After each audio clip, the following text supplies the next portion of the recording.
Tug-of-war is a sport that directly puts two or more teams against each other in a test of strength. Teams pull on opposite ends of a rope, with the goal being to bring the rope a certain distance in one direction against the force of the opposing team's pull.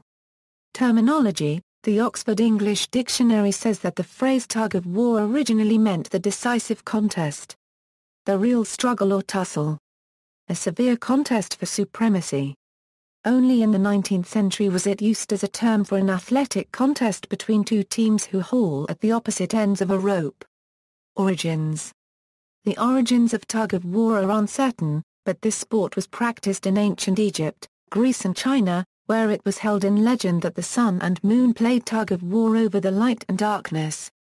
According to a Tang dynasty book, the Notes of Feng, tug-of-war, under the name hook-pulling, was used by the military commander of the state of Chu during the spring and autumn period to train warriors. During the Tang dynasty, Emperor Xuanzong of Tang promoted large-scale tug-of-war games, using ropes of up to 167 meters with shorter ropes attached, and more than 500 people on each end of the rope. Each side also had its own team of drummers to encourage the participants. In ancient Greece the sport was called helkoustinder, Ephelkoustinder and Diekoustinder, which derives from dieka, meaning amongst others I pull through, all deriving from the verb halka, I draw, I pull. Helkoustinder and Ephelkoustinder seem to have been ordinary versions of tug-of-war, while Diekoustinder had no rope, according to Julius Pollux. It is possible that the teams held hands when pulling, which would have increased difficulty, since hand grips are more difficult to sustain than a grip of a rope. Tug-of-war games in ancient Greece were among the most popular games used for strength and would help build strength needed for battle in full armor. Archaeological evidence shows that tug-of-war was also popular in India in the 12th century. There is no specific time and place in history to define the origin of the game of tug-of-war. The contest of pulling on the rope originates from ancient ceremonies and rituals. Evidence is found in countries like Egypt, India, Myanmar, New Guinea.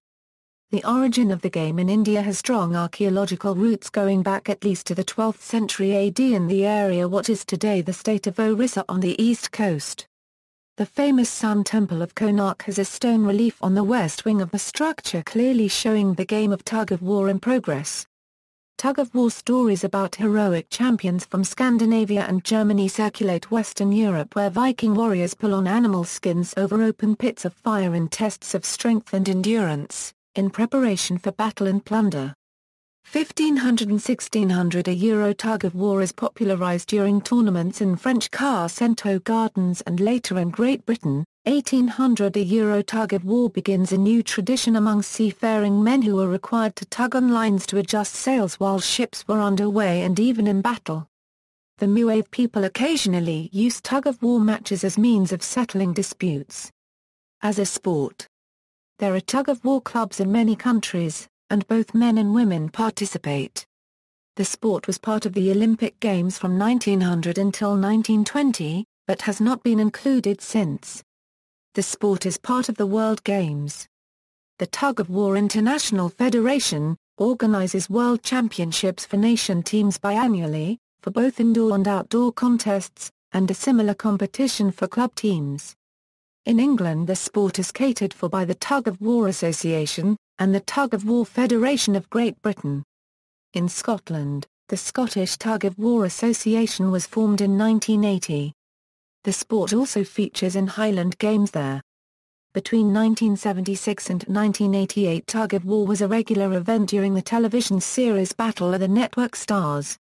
Teams of celebrities representing each major network competed in different sporting events culminating into the final event, the tug-of-war. Lou Ferrigno's epic tug-o-war performance in May 1979 is considered the greatest feat in battle history. National organizations. The sport is played almost in every country in the world. However, a small selection of countries have set up a national body to govern the sport. Most of these national bodies are associated then with the international governing body called TWIF, which stands for the Tug-of-War International Federation. As of 2008 there are 53 countries associated with TWIF, among which are Scotland, Ireland, England, India, Switzerland, Belgium, Italy and the United States. International examples: in the Basque Country this sport is considered a popular rural sport, with many associations and clubs. In Basque it is called socatira. Each 4th of July, two California towns separated by an ocean channel, Stinson Beach, California and Bolinas, California, gather to compete in an annual tug-of-war.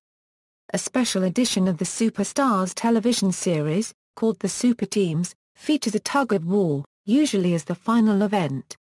The Battle of the Network Stars featured a tug-of-war as one of its many events. The Peruvian children's series Nubeluz featured its own version of tug-of-war, where each team battled 3-on-3 on platforms suspended over a pool of water in an effort to pull the other team into the pool. A game of tug-of-war, on tilted platforms, was used on the US, UK and Australian versions of the Gladiators television series, although the game was played with two sole opposing participants. In Japan, the tug-of-war is a staple of school sports festivals. The tug-of-war is also a traditional way to pray for a plentiful harvest throughout Japan, and it is a popular ritual around the country. The Karaiwano tug-of-war in Daisen, Akita, is said to be more than 500 years old, and is a national folklore cultural asset. The Underwater Tug-of-War Festival in Miyama, Fukui is 380 years old, and takes place in every January. The Sendai Great Tug-of-War in Satsuma Sendai, Kagoshima is known as Kenkozuna or Brawl Tug. Around 3,000 men pull a huge rope which is 365 meters long. The event is said to have been started by feudal warlord Yoshiro Shimadzu, with the aim of boosting the morale of his soldiers before the divisive Battle of Sekigahara in 1600. Nanba Hashiman Jinja's tug-of-war, which started in the Edo period, is Osaka's folklore cultural asset. The Nha tug-of-war in Okinawa is also famous.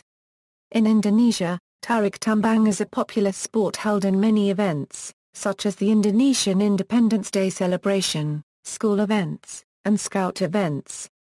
The rope used is called dadung, made from fibers of lab between two jousters. Two cinder blocks are placed a distance apart and the two jousters stand upon the blocks with a rope stretched between them.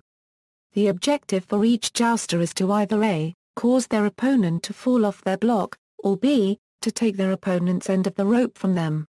A form of tug-of-war, called juldarajai, is an important part of many agricultural festivals in Korea. Formal rules. 2 teams of 8, whose total mass must not exceed a maximum weight as determined for the class, align themselves at the end of a rope approximately 11 centimeters in circumference. The rope is marked with a center line, and 2 markings 4 meters either side of the center line. The teams start with a rope's center line directly above a line marked on the ground, and once the contest has commenced, attempt to pull the other team such that the marking on the rope closest to their opponent crosses the center line, or the opponents commit a foul. Lowering one's elbow below the knee during a pull known as locking is a foul, as is touching the ground for extended periods of time. The rope must go under the arms. Actions such as pulling the rope over the shoulders may be considered a foul. These rules apply in highly organized competitions such as the World Championships. However, in small or informal entertainment competitions, the rules are often arbitrarily interpreted and followed. A contest may feature a moat in a neutral zone, usually of mud or softened ground, which eliminates players who cross the zone or fall into it. Tactics. Aside from the raw muscle power needed for tug-of-war, it is also a technical sport. The cooperation or rhythm of team members play an equally important role in victory, if not more, than their physical strength. To achieve this, a person called a driver is used to harmonize the team's joint traction power. He moves up and down next to his team pulling on the rope, giving orders to them when to pull and when to rest. If he spots the opponent tries to pull his team away, he gives a hand command. Each member will dig into the grass with his boots and movement of the rope is limited.